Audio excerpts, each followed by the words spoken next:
Você já se perguntou se há mais na vida do que apenas o cotidiano? Se existe um guia para viver com propósito e paz em meio ao caos? Hoje vou levá-lo em uma jornada transformadora através do Sermão da Montanha, onde Jesus nos revela segredos profundos e poderosos para uma vida plena. Essas palavras não são apenas ensinamentos antigos, são chaves vivas para uma transformação real e duradoura. Acompanhe-me para descobrir como essas verdades eternas podem mudar sua perspectiva, enriquecer suas relações e preenchê-lo com uma paz que supera todo entendimento. Prepare-se para ser comovido e renovado, porque o que você está prestes a ouvir tem o poder de transformar sua vida de maneiras que você nunca imaginou. Vamos começar. Número 1. Introdução às bem-aventuranças no Sermão da Montanha. Imagine por um momento que você está sentado na encosta de uma montanha, ouvindo Jesus falar diretamente ao seu coração. Ele começa seu discurso com palavras que ressoaram através dos séculos. Bem-aventurados os pobres de espírito, pois deles é o reino dos céus. Essas palavras, conhecidas como as bem-aventuranças, são mais do que simples frases. São um chamado para viver de uma maneira que desafia nossas percepções convencionais de sucesso e felicidade.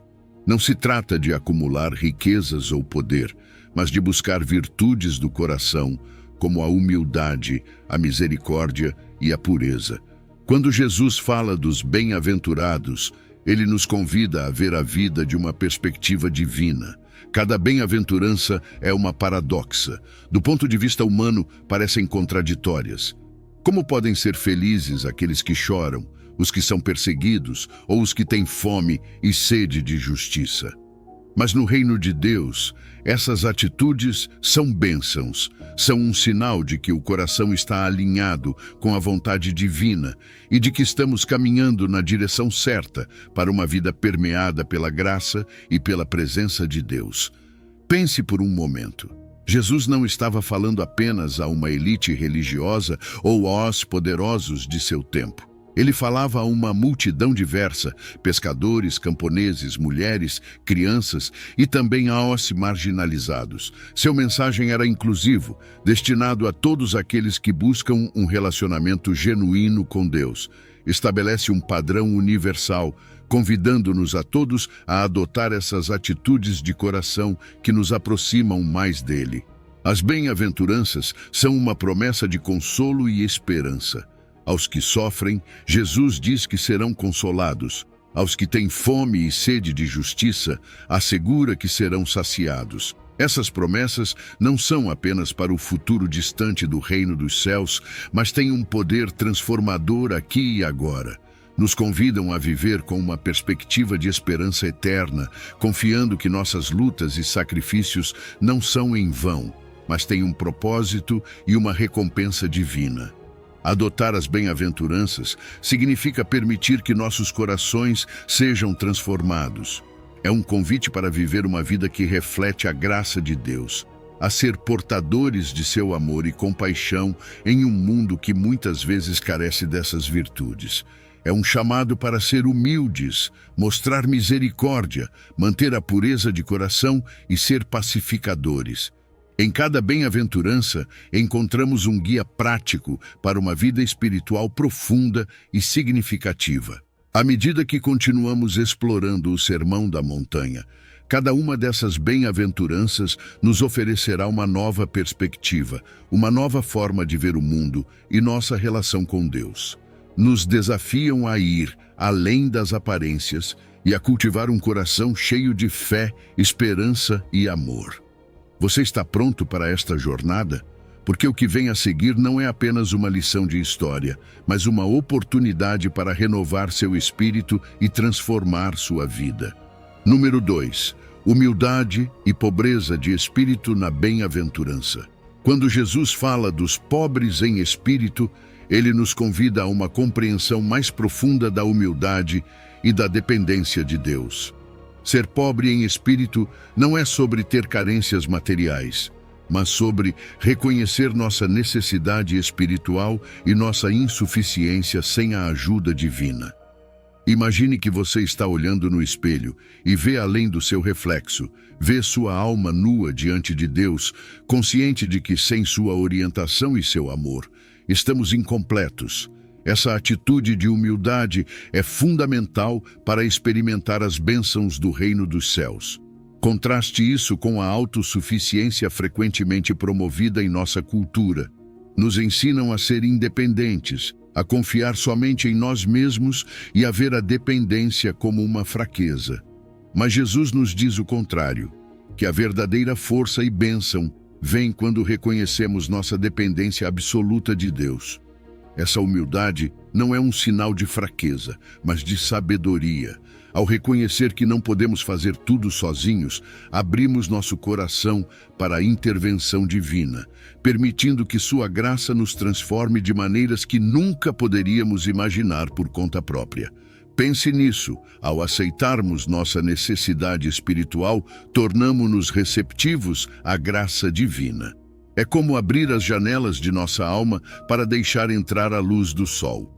Aqueles que reconhecem sua necessidade de Deus são aqueles que estão preparados para receber seu reino em suas vidas.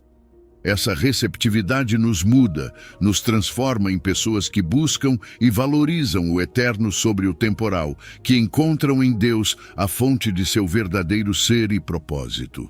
Jesus mesmo é o exemplo perfeito desta humildade. Ele, sendo Deus, encarnou e viveu entre nós, não como um rei em um palácio, mas como um homem comum entre o povo. Sua vida é uma lição viva do que significa ser pobre em espírito. Ele mostrou que a grandeza não vem da posição ou do poder, mas de uma vida vivida em completa dependência e obediência a Deus. Seu exemplo nos chama a seguir um caminho de humildade, a nos vermos como realmente somos e a buscar ser moldados à imagem de Cristo. Além disso, Jesus criticou duramente a religiosidade vazia, aquela que se baseia na aparência externa e na autossatisfação espiritual. Aqueles que se consideram justos e autossuficientes estão longe da bênção que Deus oferece. A verdadeira bênção, segundo Jesus, só se encontra através da graça divina. É um lembrete poderoso de que as aparências podem enganar, mas Deus olha o coração e busca aqueles que reconhecem sua necessidade dele. Essa humildade é um caminho de crescimento contínuo. Não é um estado que alcançamos uma vez e pronto, mas um processo constante de reconhecer nossa dependência de Deus, de permitir que Ele nos molde e de buscar crescer em semelhança a Cristo. Cada dia é uma oportunidade para renovar nossa humildade, para lembrar que sem Deus não somos nada e para depender cada vez mais de sua orientação e graça. A humildade também transforma nossas relações com os outros. Quando reconhecemos nossa própria necessidade de graça, tornamo-nos mais compassivos e compreensivos com as fraquezas e necessidades dos outros. Percebemos que todos estamos no mesmo barco. Todos precisamos da graça divina igualmente. Isso fomenta uma comunidade de amor, compreensão e apoio mútuo, onde a compaixão flui naturalmente de corações que sabem o que é depender de Deus.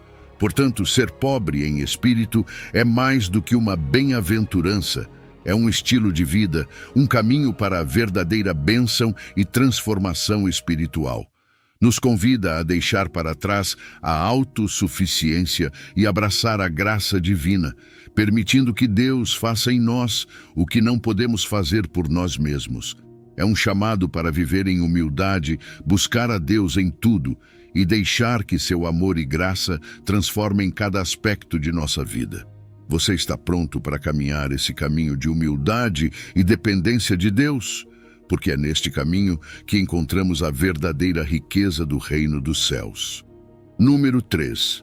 Luto e consolação na bem-aventurança. Falar de luto e consolação no contexto das bem-aventuranças é tocar uma fibra profunda da experiência humana. Jesus diz: "Bem-aventurados os que choram, pois serão consolados."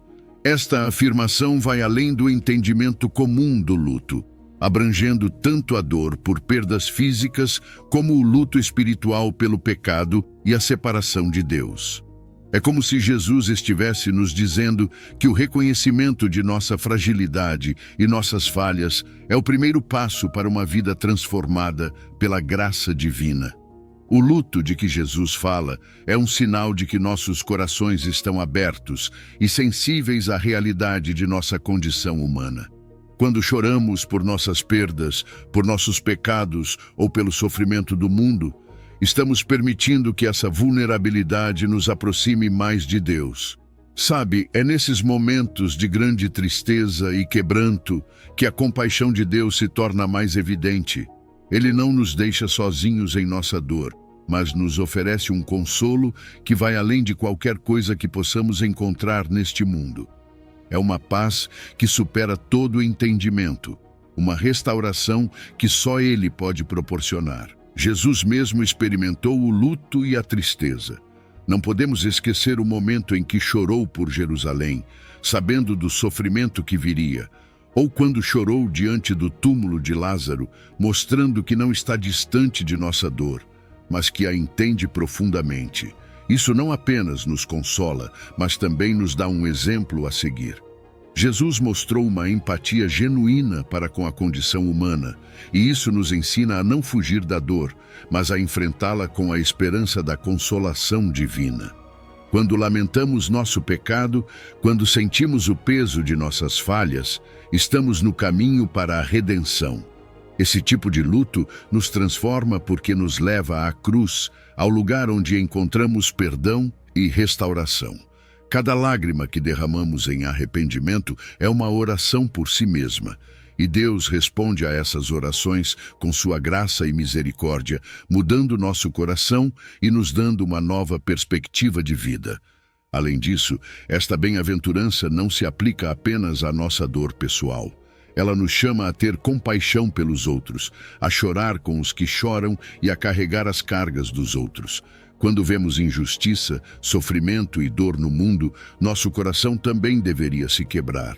Esse luto pelo estado do mundo é uma forma de oração, um clamor por justiça e pela manifestação do reino de Deus na terra. Nos impulsiona a agir, a ser agentes de consolo e mudança em nossas comunidades. Na comunidade de crentes, encontramos uma manifestação tangível da consolação divina. Quando compartilhamos nosso luto e recebemos apoio e compreensão, experimentamos o amor de Deus através dos outros. É nesses momentos de união e apoio mútuo que somos fortalecidos para continuar nosso caminho espiritual. Sabe, não estamos chamados a carregar nossas cargas sozinhos, mas a compartilhá-las, permitindo que a graça de Deus flua através da comunidade, nos curando e restaurando. A consolação divina é um processo contínuo. Não é algo que experimentamos uma vez e pronto, mas que se renova ao longo de nossas vidas. Cada vez que enfrentamos uma nova perda, um novo desafio, Deus está lá, pronto para nos consolar novamente. Esta promessa nos dá força para seguir em frente, para viver em liberdade e restauração, sabendo que, embora o luto faça parte de nossa experiência humana, não é o fim de nossa história. Em Cristo, sempre há esperança, sempre há consolo, sempre há uma nova oportunidade de começar de novo. Então, enquanto navegamos pelas águas turbulentas do luto, lembremo-nos de que não estamos sozinhos. Jesus caminha conosco, entendendo nossa dor, oferecendo seu consolo e transformando nossas lágrimas em um testemunho de seu amor e graça. Permita que essa promessa de consolação lhe dê força para enfrentar cada dia com esperança e com a certeza de que Deus está com você em cada momento de sua dor e em cada passo em direção à sua cura. Número 4. Mansidão e herança da terra na bem-aventurança. Imagine um momento em que o mundo parece estar de cabeça para baixo, onde a força e a ambição são as regras do jogo. No meio de tudo isso, Jesus nos diz algo surpreendente. Bem-aventurados os mansos, porque eles herdarão a terra. Você pode se perguntar, o que há de especial em ser manso em um mundo que parece recompensar os agressivos e competitivos? Bem, a mansidão é uma virtude que Jesus valoriza profundamente. Ser manso não significa ser fraco ou passivo, mas ter uma disposição controlada e equilibrada. É a capacidade de manter a paciência, a humildade e a serenidade, mesmo diante de desafios e provocações. Pense nisso, vivemos em uma sociedade que muitas vezes celebra a força bruta e a ambição desmedida. Nos dizem que devemos ser agressivos para conseguir o que queremos, que devemos competir incansavelmente para ser os melhores. Mas Jesus nos apresenta uma alternativa radical. A mansidão desafia essas normas mundanas e nos convida a adotar uma atitude serena e equilibrada. Não se trata de reprimir nossas emoções ou de ser passivos, mas de responder com graça e compostura, mesmo em situações difíceis. E aqui vem a promessa que Jesus nos dá: os mansos herdarão a terra. Esta promessa não é apenas uma questão de receber terras físicas, mas tem um significado mais profundo. Herdar a terra simboliza nossa participação nas bênçãos e promessas do reino de Deus. É uma referência à história redentora de Deus e às promessas feitas a Abraão. Nos lembra que, através da mansidão, nos alinhamos com os propósitos divinos e participamos da herança espiritual que Deus preparou para nós. Se olharmos para a vida de Jesus, vemos o melhor exemplo de mansidão. Ele, sendo o Filho de Deus, submeteu-se completamente à vontade do Pai. Enfrentou sofrimentos e provocações sem responder com violência ou ira. Em sua paixão e morte, Jesus mostrou uma mansidão incrível, perdoando aqueles que o crucificaram e confiando na justiça divina. Esta mansidão não era fraqueza, mas uma força interior baseada em sua relação com o Pai e sua confiança no plano de Deus. A mansidão também tem um impacto significativo em nossas relações com os outros. Quando somos mansos, reconhecemos nossa dependência de Deus e buscamos a paz e a reconciliação em nossas interações. Tornamo-nos mais compassivos e pacientes, dispostos a ouvir e a compreender os outros. A mansidão nos ajuda a cultivar relacionamentos saudáveis e a construir comunidades baseadas no amor e no respeito mútuo. No contexto da liderança cristã, a mansidão é uma qualidade essencial. Os líderes cristãos são chamados a servir com humildade e a colocar o bem-estar dos outros acima dos próprios interesses. Um líder manso não busca o poder pessoal, mas se dedica a guiar e cuidar de sua comunidade, refletindo o exemplo de Jesus. Finalmente, a verdadeira herança para os mansos vai além das posses espirituais. Inclui a salvação, a vida eterna e uma relação restaurada com Deus. Esta herança espiritual é o resultado de confiar em Deus e de entregar nossas vidas à sua vontade. Através da mansidão, experimentamos a plenitude da vida em Cristo e participamos das promessas eternas de Deus. Então, ser manso é um convite para viver de uma maneira que desafia as expectativas do mundo e que abraça os valores do reino de Deus. Nos chama a ser pacientes, humildes e serenos, confiando em que Deus tem um plano perfeito para nossas vidas. E nesta mansidão, encontramos nossa verdadeira herança, uma vida rica em bênçãos divinas e na paz que só Deus pode dar. Número 5. Fome e sede de justiça na bem-aventurança. Vamos mergulhar em uma das bem-aventuranças mais poderosas que Jesus nos deixou. Bem-aventurados os que têm fome e sede de justiça, pois serão saciados. Imagine ter um desejo tão intenso e apaixonado por justiça, algo que te move e te impulsiona a cada momento da sua vida. Não estamos falando de uma justiça superficial ou legalista, mas de uma justiça divina, profunda e constante, que alinha nossas vidas com os princípios e valores de Deus. Sabe, em nossa sociedade, muitas vezes nos contentamos com uma justiça que apenas toca a superfície dos problemas. Vemos leis e normas, mas Jesus nos chama a buscar algo mais profundo. Ele nos insta a não nos conformarmos, a não aceitar o que é simplesmente legal, mas a perseguir o que é verdadeiramente justo. Isso significa viver de uma maneira que reflita os valores do reino de Deus, onde a equidade, a compaixão e a integridade são fundamentais. A busca por essa justiça está diretamente ligada à nossa participação no reino de Deus. Não é apenas um desejo pessoal, mas um compromisso com uma ordem social e espiritual que reflete a vontade divina. Ao ansiar e trabalhar pela justiça, estamos nos alinhando com o propósito de Deus para o mundo. Estamos dizendo que queremos ver o seu reino aqui na terra, como é no céu. E isso não é tarefa fácil. Requer coragem, perseverança e uma fé inabalável. Agora Jesus não nos pede algo impossível. Ele nos chama a superar nossas limitações humanas e a buscar uma justiça que se aproxime da perfeição divina. Isso significa confrontar a injustiça onde quer que a vejamos e promover uma ordem que reflita o coração de Deus. Pense em como Jesus, ao longo de seu ministério, confrontou a injustiça. Ele mostrou uma compaixão incrível pelos oprimidos, pelos marginalizados e pelos pecadores. Ele não se calou diante da hipocrisia e da corrupção, mas falou com coragem e agiu com amor. E aqui há algo essencial: a relação entre a justiça e a misericórdia. Não podemos buscar justiça sem praticar a misericórdia. A verdadeira justiça inclui graça e compaixão. Reconhecemos que todos precisamos da graça de Deus e, ao mesmo tempo, estendemos essa graça aos outros. Isso é o que Jesus nos mostrou com sua vida. Ele personificou a fome e a sede de justiça e, ao mesmo tempo, mostrou uma misericórdia sem limites. A promessa de Jesus é clara: aqueles que têm fome e sede de justiça serão saciados. Isso não significa que sempre veremos a justiça perfeita em nosso tempo, mas sim que Deus está agindo e que, em seu reino, nossa busca não é em vão.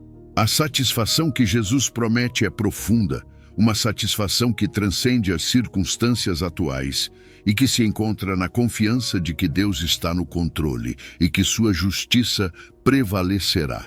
Mas a busca pela justiça não só transforma a nossa vida pessoal, também tem um impacto social. Nos chama a ser agentes de mudança, a influenciar nossas comunidades e o mundo para estabelecer a justiça de Deus em todas as áreas da vida. Isso pode significar advogar pelos direitos dos oprimidos, trabalhar pela equidade em nossas instituições e mostrar compaixão e misericórdia em nossas interações diárias. Então, quando falamos de ter fome e sede de justiça, estamos falando de um chamado a uma vida de compromisso profundo com os valores do reino de Deus. É um convite a ser transformados pela justiça de Deus e a participar ativamente na transformação do mundo. Então, como podemos viver essa bem-aventurança no nosso dia a dia? Como podemos deixar esse desejo pela justiça divina guiar nossas ações e decisões? Essa é a reflexão que te deixo hoje. Porque na busca pela justiça, encontramos nosso propósito e nossa verdadeira satisfação em Deus. Número 6. Misericórdia e misericórdia, recebida na bem-aventurança. Imagine por um momento a cena em que Jesus diz: "Bem-aventurados os misericordiosos, porque eles alcançarão misericórdia." Esta afirmação não nos convida apenas a ser amáveis ou compassivos de maneira superficial, mas nos chama a viver uma vida marcada pela misericórdia autêntica, aquela que reflete o coração de Deus. Praticar a misericórdia não beneficia apenas aqueles que a recebem, mas também transforma profundamente aqueles que a oferecem, levando-os a experimentar a misericórdia divina em suas próprias vidas. Quando falamos de misericórdia, estamos indo além da simples compaixão. É um ato de bondade e perdão para com aqueles que talvez não o mereçam. É tomar a decisão consciente de aliviar o sofrimento alheio e oferecer graça. Esse tipo de misericórdia é ativo, manifesta-se em ações concretas que refletem o amor prático de Deus, esse amor que se preocupa com o bem-estar integral do outro, que suja as mãos para curar feridas e que se estende até mesmo aos nossos inimigos.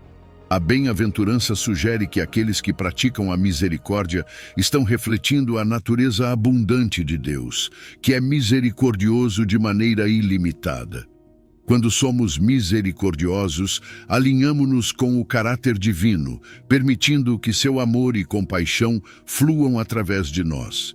É como se fôssemos canais de sua graça, trazendo um pouco do céu para a terra. E isso é poderoso, porque ao sermos misericordiosos, não só transformamos nossas vidas, mas também as vidas daqueles ao nosso redor. Jesus, em seu ensino, muitas vezes contrastou a misericórdia com uma justiça estrita e legalista. Pense na mulher surpreendida em adultério, levada perante Jesus para ser condenada segundo a lei. Em vez de aprovar seu castigo, Jesus mostrou misericórdia, desafiando os acusadores a olharem primeiro para suas próprias faltas. Este ato de misericórdia não só salvou a mulher da morte, mas também ofereceu aos seus acusadores uma oportunidade de reflexão e mudança. A misericórdia vai além do que é justo. Oferece compreensão e perdão, mesmo quando não é merecido. Aqueles que praticam a misericórdia não só impactam a vida dos outros, mas também abrem caminho para experimentar a misericórdia divina em suas próprias vidas. É o princípio de dar para receber encontrado na oração do Pai Nosso. Perdoa as nossas ofensas, assim como nós perdoamos a quem nos tem ofendido. A misericórdia é uma semente que, ao ser plantada, produz frutos de graça em ambas as direções. Nos lembra que a medida com que damos é a mesma com que recebemos. A prática da misericórdia implica uma transformação interna que vai além das ações externas. Não é apenas fazer o bem porque é o correto, mas fazer porque fomos transformados pelo amor de Deus. É ter um coração que imita a compaixão divina em todas as interações, que busca sempre o bem do outro e que está disposto a perdoar 70 vezes 7. Esse tipo de misericórdia não é natural. É o resultado de uma vida rendida a Deus, uma vida que busca refletir seu amor em cada palavra e cada ação.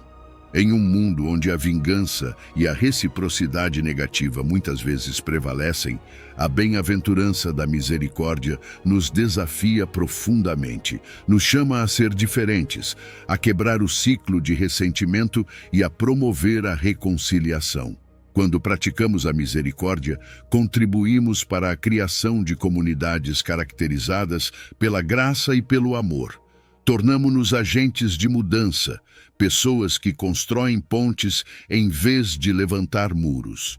A misericórdia praticada com humildade reconhece a necessidade universal de perdão e compaixão.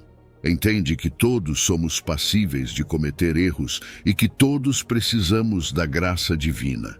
Ao estender essa graça aos outros, não só refletimos o amor de Deus, mas também ajudamos a quebrar o ciclo de ressentimento e a criar um ambiente onde o amor e a compaixão podem florescer. A promessa de alcançar misericórdia destaca que essa prática tem uma recompensa não só no presente, mas também no reino de Deus. É um investimento na eternidade, um fundamento sólido para uma vida na presença de Deus. Quando praticamos a misericórdia, estamos semeando sementes que darão frutos tanto nesta vida quanto na vindoura, garantindo que viveremos na plenitude de seu amor e graça. Portanto, ser misericordioso é mais do que um ato ocasional de bondade. É um estilo de vida que reflete o coração de Deus. É um convite para viver de maneira que cada interação, cada decisão e cada palavra estejam impregnadas de compaixão divina. Ao fazer isso, não só transformamos nossas próprias vidas, mas também levamos a luz de Deus a um mundo que precisa de seu amor e misericórdia. Número 7. Pureza de coração e visão de Deus na bem-aventurança. Vamos falar sobre uma das bem-aventuranças mais profundas e transformadoras que Jesus nos ensinou. Bem-aventurados os puros de coração, porque eles verão a Deus. Imagine por um momento o que significa ter um coração puro. Não se trata apenas de evitar o pecado, mas de ter uma integridade interna e uma sinceridade genuína. É viver sem duplicidade, sem motivos egoístas, com um desejo sincero de fazer a vontade de Deus em todos os momentos. A pureza de coração é muito mais do que uma simples qualidade moral. É uma disposição da alma que nos permite perceber a presença de Deus de maneira mais profunda e constante. Quando nosso coração está limpo, somos capazes de ver Deus, não só nos grandes momentos da vida, mas também nos pequenos detalhes do dia a dia. É como ter uma visão espiritual afinada, que nos permite reconhecer a mão de Deus atuando em todas as coisas. Essa pureza não é algo que alcançamos por nós mesmos, mas é o resultado de uma transformação interna contínua. É uma luta ativa contra a contaminação espiritual, um esforço constante para alinhar nossos desejos e motivos com a vontade divina. Isso significa nos afastarmos de influências negativas, de tudo aquilo que possa sujar nosso coração, e mantermos-nos em sintonia com a justiça e o amor de Deus. Não é um caminho fácil, mas é um caminho que leva a uma vida plena e significativa. A promessa de ver a Deus é uma das mais poderosas que encontramos na Bíblia, mas não se refere apenas a uma visão física de Deus no futuro. Implica uma percepção espiritual mais profunda, uma capacidade de reconhecer e experimentar a orientação constante de Deus em todas as áreas de nossa vida. É como se, a cada dia, com um coração puro, pudéssemos ver um pouco mais do rosto de Deus refletido nas coisas que nos cercam. Ter um coração limpo facilita uma comunhão íntima com Deus, que vai além das formalidades religiosas. É uma relação genuína e profunda, onde podemos conhecer e experimentar a presença divina em nossa vida diária. É acordar cada manhã com a certeza de que Deus está conosco, guiando-nos, consolando-nos e transformando-nos. Este processo de santificação é um chamado à renovação constante.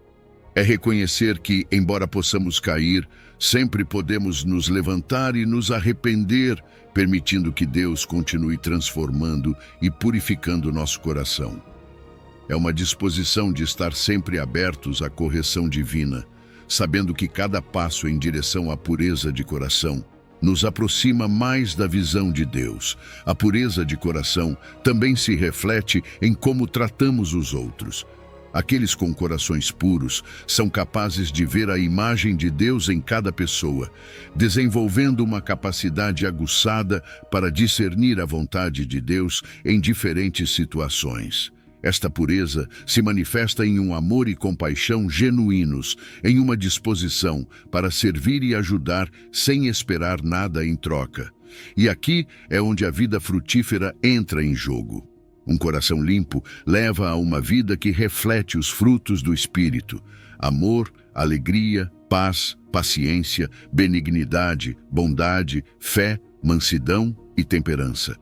É uma vida que não só experimenta a transformação interna, mas também tem um impacto visível no mundo ao redor.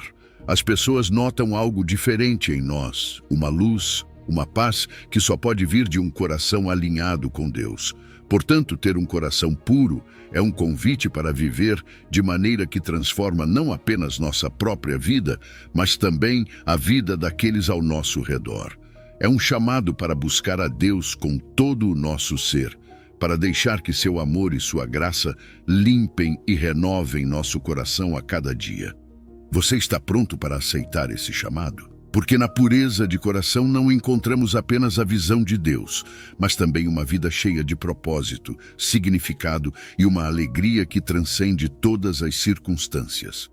Número 8. Pacificadores e filhos de Deus na bem-aventurança.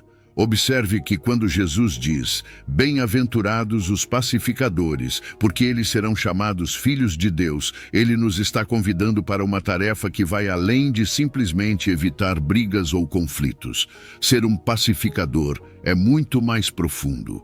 Envolve promover ativamente a paz e a reconciliação em nossas vidas e na vida daqueles ao nosso redor.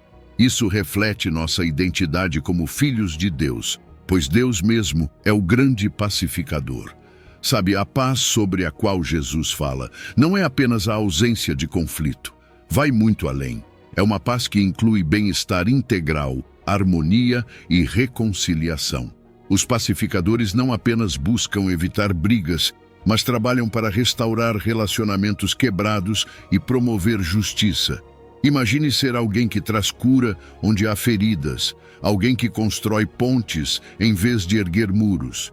Isso é o que significa ser um pacificador. Deus nos dá o exemplo perfeito do que significa ser um pacificador através da obra redentora de Jesus Cristo.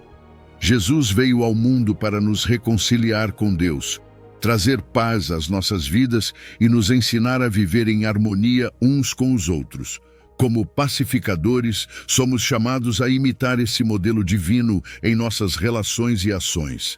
Cada vez que escolhemos o perdão em vez do ressentimento, cada vez que buscamos entender em vez de julgar, estamos refletindo o caráter de Deus. E aqui é onde fica interessante. Ser pacificador também significa rejeitar a violência e a hostilidade como soluções para os problemas. Em um mundo que frequentemente recorre à força e à agressão para resolver diferenças, os pacificadores escolhem um caminho diferente. Optam por soluções que promovem a unidade, a harmonia e a equidade. É um caminho mais difícil, sem dúvida, mas um que leva a uma paz duradoura e genuína. Os pacificadores também se comprometem a abordar as causas subjacentes dos problemas. Não se contentam com soluções temporárias, buscam a raiz dos conflitos e trabalham em direção à equidade e retidão. Isso pode significar lutar por justiça social, advogar pelos direitos dos marginalizados ou simplesmente ser uma voz de consolo e verdade em situações de conflito. Eles buscam reconciliar pessoas e comunidades divididas, refletindo assim o reino de Deus aqui na Terra. No reino de Deus, paz e justiça estão entrelaçadas. Não pode haver uma sem a outra. Os pacificadores trabalham para estabelecer na Terra um reflexo da harmonia celestial. Não é apenas um ideal bonito, é uma missão para a qual somos chamados como seguidores de Cristo. Cada vez que trabalhamos pela paz, estamos trazendo um pouco do céu para a Terra. Os pacificadores também são líderes na resolução de conflitos. Usam a sabedoria e a compaixão para transformar tensões em oportunidades para entendimento e colaboração. Em vez de inflamar as chamas do conflito, buscam maneiras de acalmar as tensões e encontrar soluções que beneficiem a todos. São esses líderes que todos queremos em tempos de crise, aqueles que veem além do problema imediato e buscam soluções duradouras. Cultivar um ambiente de paz é crucial para o crescimento espiritual. Um ambiente pacífico favorece o florescimento humano, permitindo que as pessoas vivam em plenitude e que a presença de Deus seja sentida de maneira tangível. Quando vivemos como pacificadores, estamos criando espaços onde outros podem experimentar a paz de Deus e crescer na fé. E a promessa é incrível: seremos chamados filhos de Deus. Esta identidade não vem apenas de como a sociedade nos vê, mas reflete uma afiliação especial com nosso Pai Celestial. Ser chamado filho de Deus é uma declaração de nossa identidade espiritual, de nossa conexão íntima com Ele. É saber que, ao promover a paz, estamos vivendo de acordo com o propósito para o qual fomos criados. Assim, ser pacificador é uma tarefa sagrada e transformadora. Nos chama a viver de uma maneira que reflete o coração de Deus, a ser agentes de paz em um mundo necessitado de harmonia e justiça.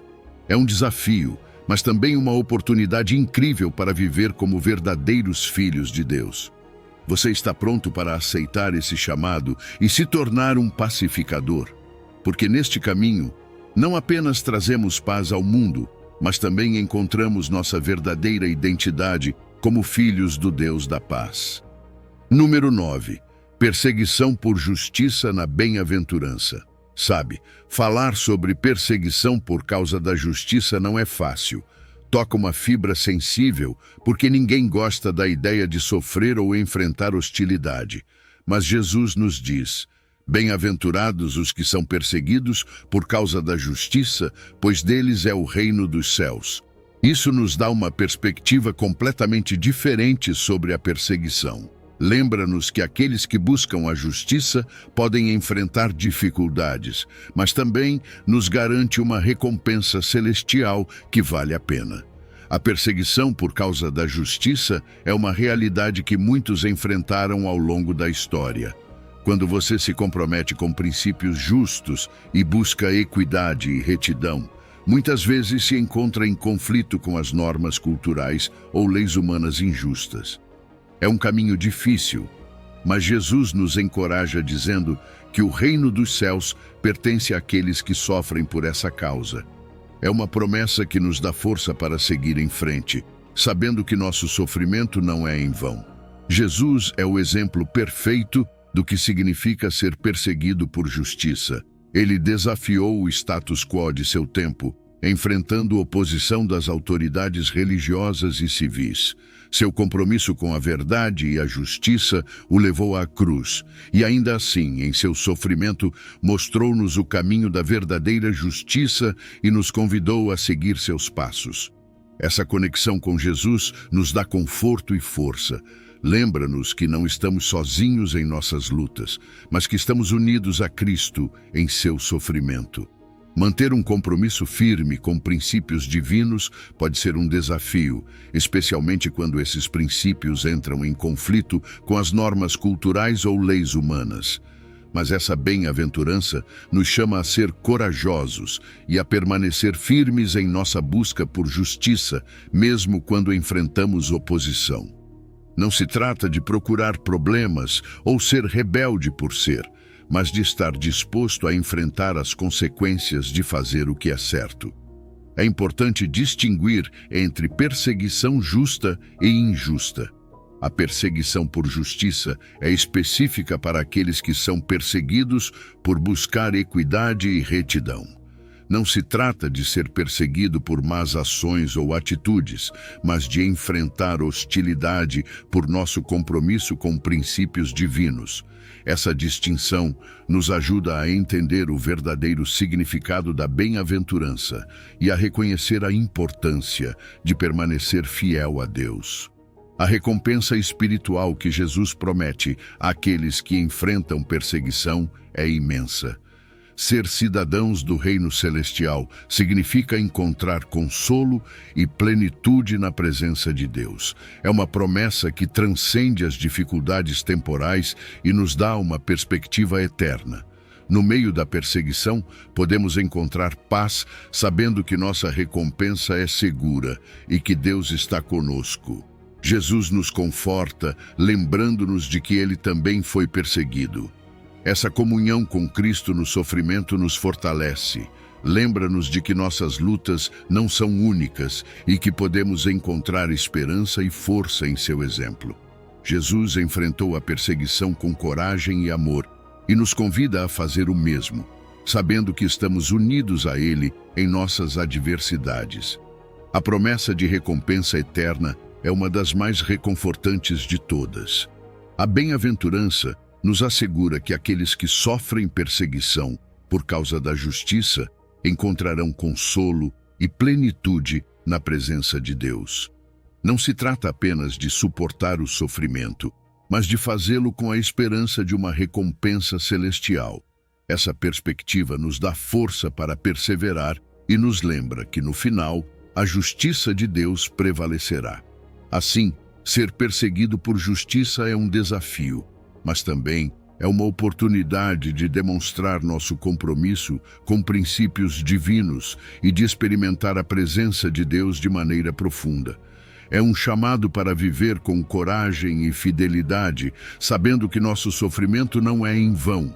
Você está pronto para aceitar esse desafio e viver de acordo com a justiça de Deus, mesmo quando enfrentar oposição?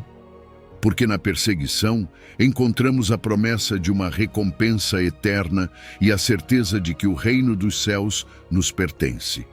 Número 10. Sal e luz do mundo em Mateus capítulo 5, versículos 13 ao 16. Imagine que Jesus está falando diretamente com você dizendo: você é o sal da terra, você é a luz do mundo. Essas palavras não são apenas inspiradoras, mas carregam uma responsabilidade enorme.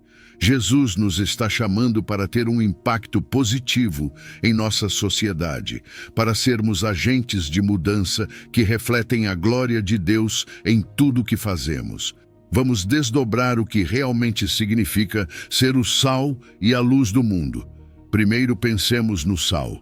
Nos tempos antigos, o sal era essencial não apenas para dar sabor aos alimentos, mas também para preservá-los da corrupção.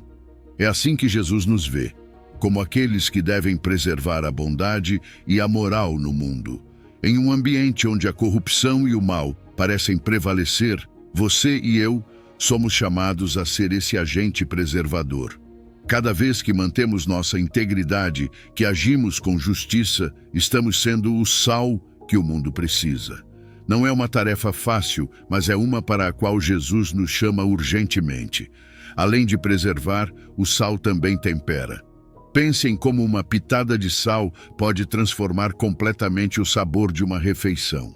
Da mesma maneira, nossas vidas devem adicionar um sabor espiritual positivo à sociedade. Isso significa viver de uma forma que faça os outros verem algo diferente em nós, algo que os atraia para Deus. É ser aquele amigo que sempre tem uma palavra de encorajamento, aquele colega que trabalha com excelência e ética, aquele vizinho que está sempre disposto a ajudar. Ao fazer isso, estamos cumprindo nosso propósito como o sal da terra. Agora consideremos a luz. A luz tem o poder de dissipar a escuridão e revelar o que está oculto. Quando Jesus diz que somos a luz do mundo, Ele nos está chamando para mostrar o caminho para a verdade e a vida. Vivemos em um mundo cheio de escuridão moral e espiritual. Você e eu, como crentes, temos a missão de iluminar essa escuridão com a verdade do Evangelho. Isso não significa que temos que ser perfeitos, mas que devemos viver de maneira autêntica, refletindo a luz de Cristo em nossas ações diárias. O contraste entre luz e escuridão é poderoso. No meio da corrupção e da injustiça, somos chamados a ser uma alternativa brilhante baseada nos princípios divinos. É fácil se conformar com os valores do mundo, mas Jesus nos adverte sobre a perda do sabor do sal se perdermos nossa autenticidade espiritual. Devemos nos manter frescos e eficazes em nosso testemunho, evitando a conformidade e vivendo com integridade. Ser sal e luz também implica uma influência positiva. Nossas ações e nosso testemunho têm o poder de impactar nosso ambiente de maneira significativa. Quando vivemos de acordo com os princípios de Deus, influenciamos aqueles ao nosso redor, promovendo uma cultura de amor, justiça e compaixão. Somos agentes de mudança, chamados a transformar nossa sociedade para que ela se alinhe mais com os valores do reino de Deus. Jesus nos chama a ser sal e luz, não apenas individualmente, mas também coletivamente. Como comunidade de crentes, nosso impacto é ampliado. Juntos, podemos fazer uma diferença significativa em nossa cultura e sociedade.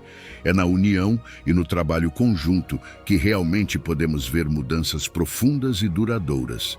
Portanto, ser sal e luz é um chamado para viver de maneira intencional e autêntica. É um convite para preservar a bondade, temperar a vida dos outros com o amor de Deus, iluminar a escuridão com a verdade do Evangelho e influenciar positivamente nosso ambiente.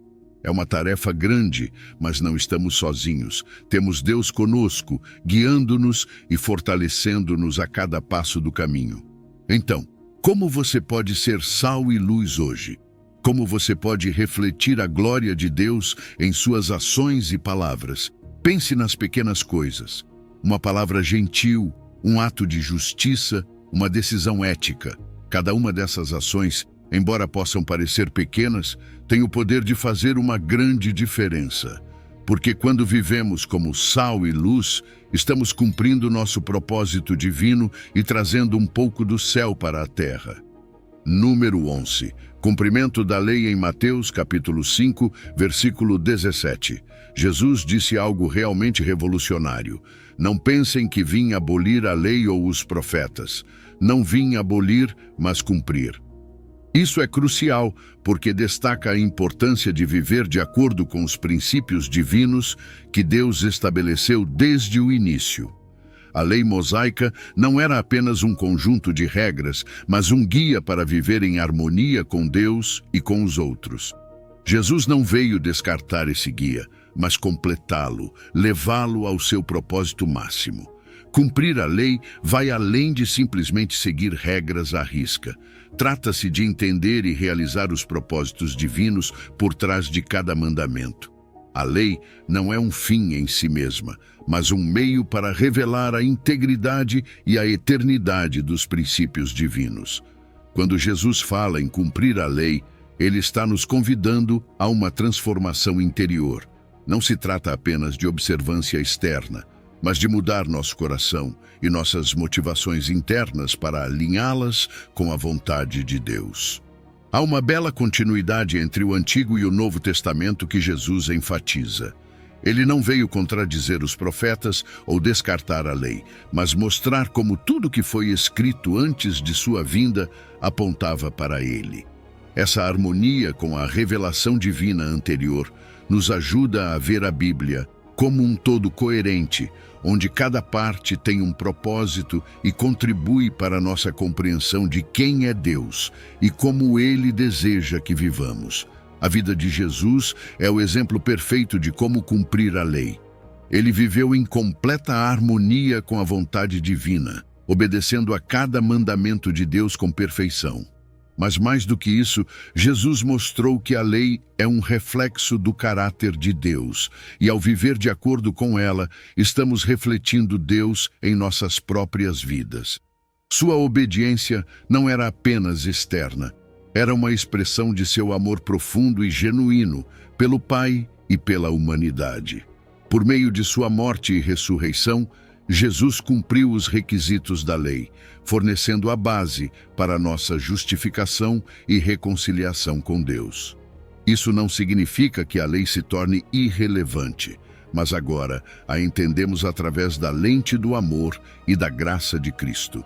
A lei nos mostra a nossa necessidade de um Salvador, e Jesus é esse Salvador que satisfaz todas as exigências da justiça divina. Jesus também enfatiza que a observância da lei deve ser guiada por um amor genuíno a Deus e ao próximo. Não se trata apenas de conformidade externa, mas de buscar a justiça em cada aspecto de nossas vidas. Jesus desafia as interpretações legalistas de seu tempo, chamando-nos a um entendimento mais profundo dos propósitos divinos por trás de cada mandamento. Ele nos convida a ver além da letra da lei e a captar seu espírito, que é amor e justiça.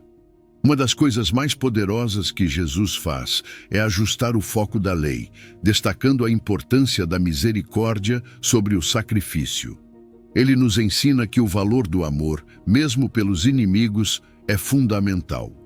Esse ensinamento profundo e significativo nos desafia a viver de uma maneira que reflita o coração de Deus em cada interação, em cada decisão e em cada ação. A misericórdia e o amor se tornam os pilares sobre os quais se constrói uma vida que verdadeiramente cumpre a lei de Deus. Número 12. Ensinamentos sobre a ira. Imagine que você está ouvindo Jesus dizer: vocês ouviram o que foi dito aos antigos, não matarás, e qualquer que matar será réu de juízo. Mas eu lhes digo que qualquer que se irar contra seu irmão será réu de juízo. Aqui, Jesus não está apenas falando sobre o ato externo de assassinato, mas vai diretamente à raiz da ira. Ele nos ensina que a ira sem causa é tão destrutiva espiritualmente quanto o próprio assassinato. É como se ele estivesse dizendo que nossos pensamentos e emoções são tão importantes quanto nossas ações. A reconciliação é outro tema que Jesus aborda com urgência. Ele nos diz que se estamos prestes a oferecer uma oferta no altar e lembramos que alguém tem algo contra nós, devemos deixar nossa oferta e primeiro nos reconciliarmos com essa pessoa. A harmonia em nossos relacionamentos é crucial antes de nos apresentarmos a Deus. É como se Jesus estivesse sublinhando que a paz com os outros é um reflexo de nossa paz com Deus. Não podemos ignorar nossos conflitos e simplesmente fingir que tudo está bem com Deus. Precisamos fazer as pazes e buscar ativamente a reconciliação. Jesus também nos adverte contra julgamentos precipitados. Ele nos diz que antes de apontar a falta nos outros, devemos examinar nossas próprias vidas. É o famoso ensino do cisco e da trave. Frequentemente somos rápidos para julgar os outros, mas lentos para ver nossas próprias falhas. Jesus nos chama à humildade e à autocrítica. Ele nos convida a refletir sobre nossas próprias vidas e a ser mais compreensivos e menos críticos com os outros. Essa abordagem nos leva a uma vida mais pacífica e menos conflituosa. Falando em paz, Jesus proclama bem-aventurados os pacificadores. Ele não apenas nos chama a evitar o conflito, mas a trabalhar ativamente pela paz e harmonia. Ser pacificador é um chamado para ser um agente de mudança, alguém que busca soluções e constrói pontes em vez de muros. É um trabalho constante e ativo que requer paciência, amor e dedicação. O perdão incondicional é um dos ensinamentos mais desafiadores de Jesus. Ele nos diz que devemos perdoar não apenas uma vez, mas 70 vezes 7. Esse perdão incondicional reflete o perdão que recebemos de Deus. É um lembrete de que todos somos passíveis de cometer erros e precisamos da graça de Deus. Perdoar os outros não é fácil, mas é essencial para viver na paz e liberdade que Deus deseja para nós. Jesus também aconselha a resolver os conflitos rapidamente. Ele diz que devemos fazer as pazes com nosso adversário enquanto estamos a caminho com ele, para evitar que o conflito se agrave. É um chamado à prontidão na reconciliação, para não deixar que as coisas apodreçam ou se intensifiquem. Abordar os problemas imediatamente pode prevenir muitas feridas e mal-entendidos. O controle dos pensamentos é outro ponto crucial. Jesus destaca que os maus pensamentos, incluindo a ira sem causa, são igualmente problemáticos. Não podemos simplesmente ignorar nossos pensamentos negativos e esperar que não afetem nossas ações. Precisamos abordar esses pensamentos e permitir que Deus os transforme. É um trabalho interno que tem um impacto externo significativo. Amar os inimigos e orar por aqueles que nos perseguem é um dos ensinamentos mais radicais de Jesus. Ele nos desafia a ir além de nossas respostas naturais e a mostrar amor, mesmo àqueles que nos fazem mal. É uma forma de quebrar o ciclo de ódio e violência e de mostrar o amor transformador de Deus. Jesus também adverte sobre o perigo de expressar desprezo ou usar termos insultuosos para com os outros. Ele nos chama a respeitar e considerar todos, independentemente de nossas diferenças. As palavras têm poder e devemos usá-las para edificar, não para destruir. A vida de Jesus é o modelo perfeito de como enfrentar a ira e a oposição com amor e perdão. Mesmo na crucificação, Jesus perdoou seus algozes e mostrou um amor incondicional. Ele nos ensina a fazer o mesmo, a responder com graça em vez de ira. A oração desempenha um papel crucial em tudo isso. Jesus nos ensina a levar nossas cargas emocionais a Deus, permitindo que Ele transforme nossos corações e situações. A oração não apenas nos conecta com Deus, mas também nos ajuda a liberar a ira e encontrar paz. Finalmente, antes de sua ascensão, Jesus promete enviar o Espírito Santo como ajudador e consolador. O Espírito Santo nos capacita para lidar com a ira e outras emoções de maneira adequada. Não estamos sozinhos nesta jornada.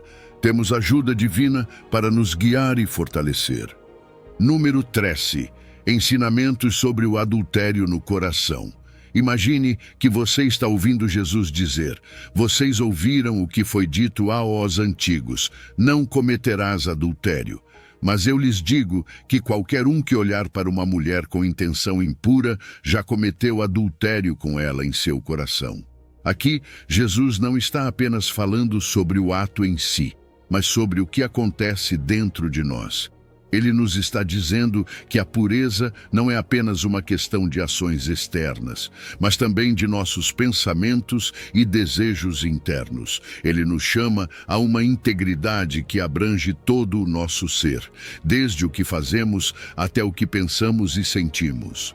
O adultério, segundo Jesus, não começa com uma ação física. Ele começa no coração, nos pensamentos e desejos que permitimos crescer sem controle. É aí que o pecado se enraiza. Jesus quer que entendamos que o problema não é apenas o que fazemos, mas o que permitimos que aconteça em nossa mente e coração. Ele nos chama a uma transformação interna, para mudar de dentro para fora, para que nossas ações reflitam essa pureza. Aqui é onde ele nos desafia a assumir responsabilidade por nossos próprios pensamentos e desejos.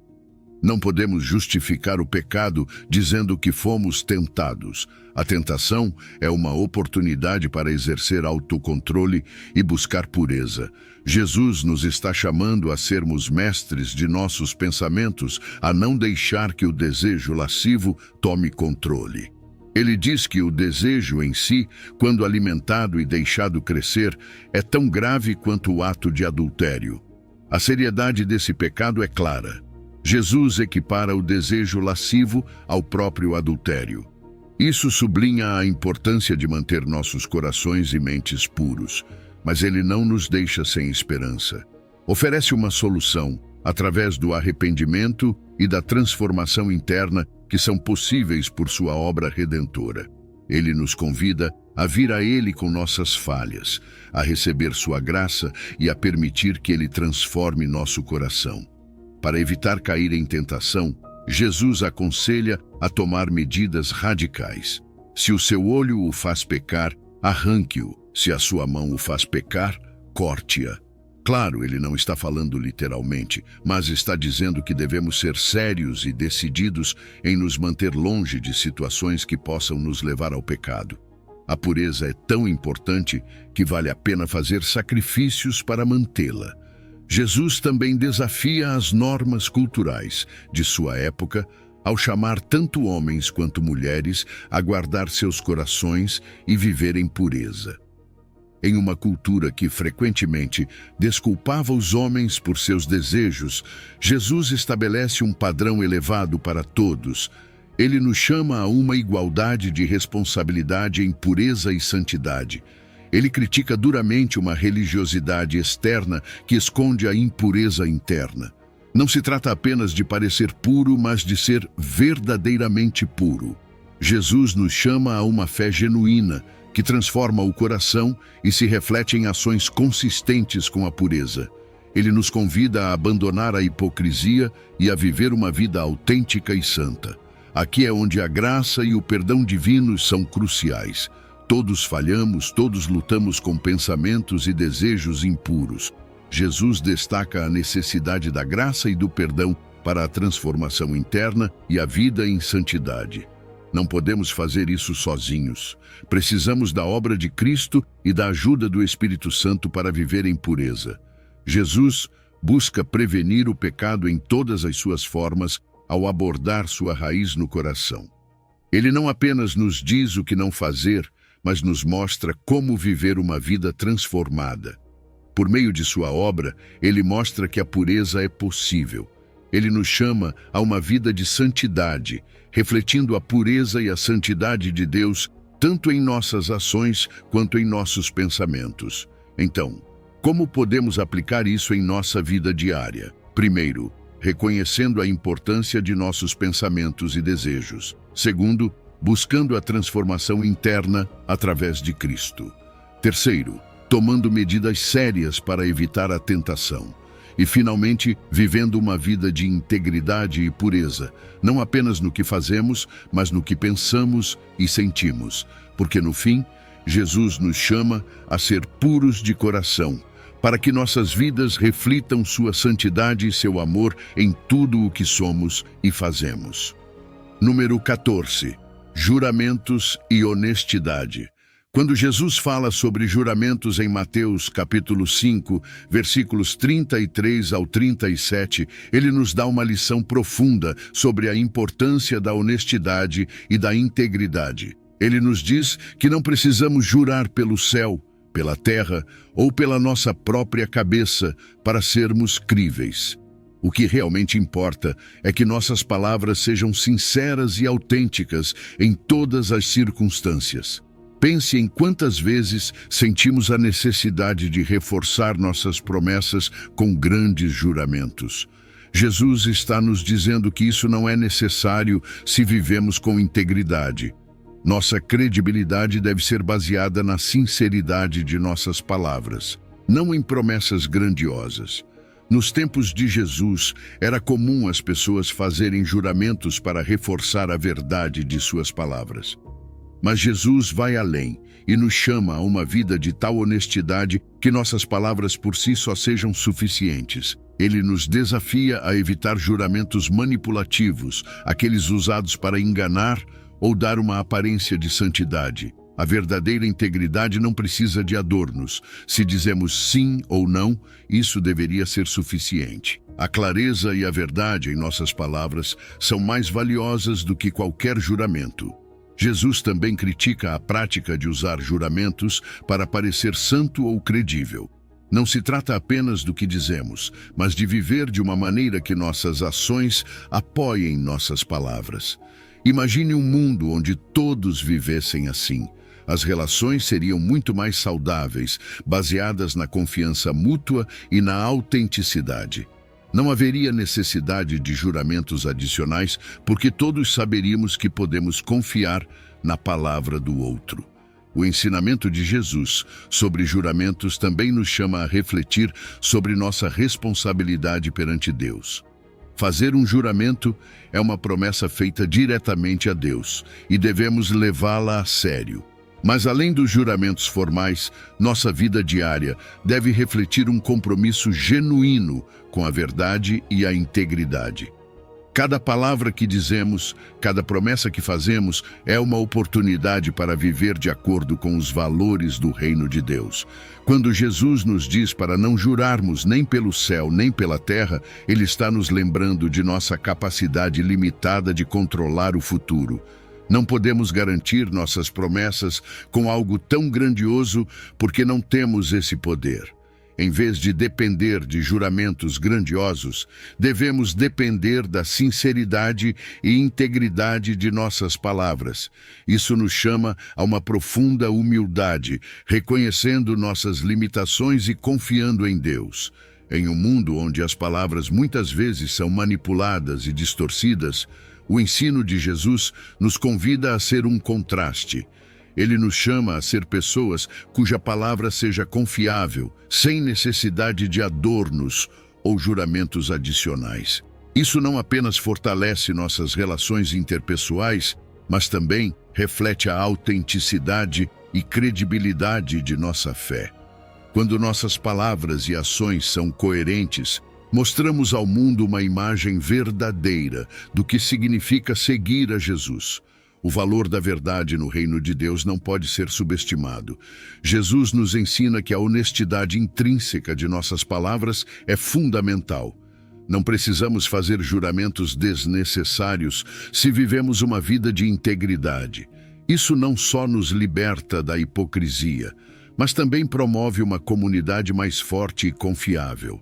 Quando vivemos com integridade, construímos uma reputação de honestidade que fortalece as relações e fomenta a confiança. Jesus também nos lembra que a integridade em nossas palavras tem um impacto direto em nossas relações interpessoais. Promove relacionamentos saudáveis, baseados na confiança mútua e autenticidade. Quando podemos confiar nas palavras dos outros, nossas interações tornam-se mais genuínas e significativas. Isso fortalece não apenas nossas relações pessoais, mas também nossa comunidade em geral. Em resumo, Jesus nos chama a uma vida de honestidade e sinceridade, onde nossas palavras sejam suficientes sem a necessidade de juramentos grandiosos. Ele nos convida a viver com integridade em todas as áreas de nossa vida, construindo uma reputação de verdade e confiabilidade. Ao fazer isso, não só refletimos o caráter de Deus, mas também fortalecemos nossas relações e promovemos uma comunidade baseada na confiança e autenticidade. Você está pronto para aceitar esse desafio e viver uma vida de integridade e honestidade? Porque nessa vida encontramos verdadeira liberdade e o reflexo do reino de Deus em nosso dia a dia. Número 15. Resistência ao mal. O ensinamento de Jesus sobre amar os inimigos. Jesus nos desafia de maneira incrível quando nos diz: amem seus inimigos. Pense por um momento. Quantas vezes sentimos rancor, raiva ou desejos de vingança contra aqueles que nos prejudicaram? No entanto, Jesus quebra todas as normas culturais ao nos ensinar que devemos amar nossos inimigos. Não apenas amar aqueles que nos amam, o que é fácil, mas amar aqueles que nos perseguem e nos prejudicam. Esse amor transcende a reciprocidade limitada do amor humano e nos chama para uma vida de amor incondicional. Jesus não para por aí. Em Mateus 5, versículo 44, ele nos instrui a orar por aqueles que nos perseguem. Esse é um ato que subverte completamente a resposta natural de retaliação. Em vez de retribuir o mal com mal, Jesus nos chama a orar, colocar esses indivíduos nas mãos de Deus e desejar seu bem-estar. Orar por nossos inimigos não só transforma nossa atitude em relação a eles, mas também abre a porta para a obra de Deus em suas vidas e nas nossas. Superar o mal com o bem é outro ensinamento radical de Jesus. Ele nos chama a responder à hostilidade com compaixão, à maldade com bondade. É uma proposta que busca transformar a hostilidade em algo positivo. Imagine o poder dessa transformação. Um inimigo convertido em amigo, um ato de maldade desarmado por um ato de bondade. Esse tipo de amor não é natural para nós, mas é exatamente o que nos distingue como seguidores de Jesus. Reflete a natureza divina de um amor que não faz distinções baseadas na bondade percebida. Amar nossos inimigos não só tem um impacto pessoal, mas também social. A resistência ao mal através do amor não busca apenas a reconciliação pessoal, mas contribui para a cura interior e a restauração espiritual. Quando escolhemos amar em vez de odiar, estamos curando nossas próprias almas e promovendo um ambiente de paz e reconciliação em nossas comunidades. Esse tipo de amor tem o poder de transformar sociedades inteiras. O ensinamento de Jesus sobre amar os inimigos é radicalmente contracultural. Desafia a ética convencional, que nos diz que devemos retribuir mal por mal, olho por olho. Jesus nos mostra um caminho diferente, um caminho de amor e perdão que requer uma transformação profunda em nossa maneira de pensar e agir. Essa transformação não só afeta nossas relações pessoais, mas também tem um impacto profundo na maneira como a sociedade responde ao mal e à injustiça. Jesus mesmo é o exemplo supremo de graça. Ao amar até mesmo aqueles que o crucificaram, ao pedir perdão por eles enquanto sofria na cruz, Jesus estabelece o padrão máximo da graça divina. Este é o amor que ele nos chama a imitar. É um amor que não conhece limites, que não se rende diante da hostilidade e que sempre busca o bem-estar do outro, mesmo à custa do próprio sofrimento. O ensinamento de Jesus também busca a reconciliação em vez do conflito. Amar nossos inimigos quebra o ciclo de violência e ódio que perpetua o conflito. Em vez de alimentar o ressentimento, buscamos a reconciliação e a paz. Essa abordagem não só beneficia aqueles ao nosso redor, mas também nos libera da carga do ódio e da amargura. Jesus nos convida a uma compreensão profunda do próximo. Ele nos chama a ver além das ações hostis e reconhecer a humanidade e as necessidades daqueles que consideramos inimigos. Cada pessoa, independentemente de suas ações, é alguém que Deus ama e por quem Cristo morreu. Esse reconhecimento nos ajuda a ver nossos inimigos com olhos de compaixão e a buscar seu bem-estar. A resistência ao mal através do amor também contribui para nossa cura interior.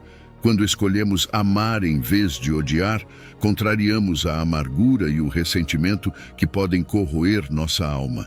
O amor nos liberta e nos permite viver em paz, não só com os outros, mas também conosco mesmos.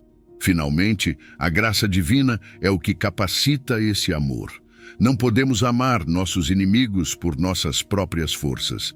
Precisamos da graça de Deus, que nos transforma e nos capacita a amar de maneira sobrenatural. Essa graça nos permite ver nossos inimigos como Deus os vê e nos dá a força para amá-los, orar por eles e buscar seu bem-estar.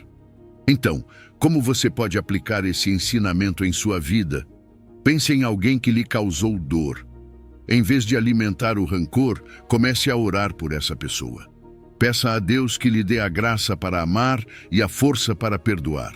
E lembre-se, cada ato de amor, por menor que seja, tem o poder de transformar não apenas sua vida, mas também a vida daqueles ao seu redor.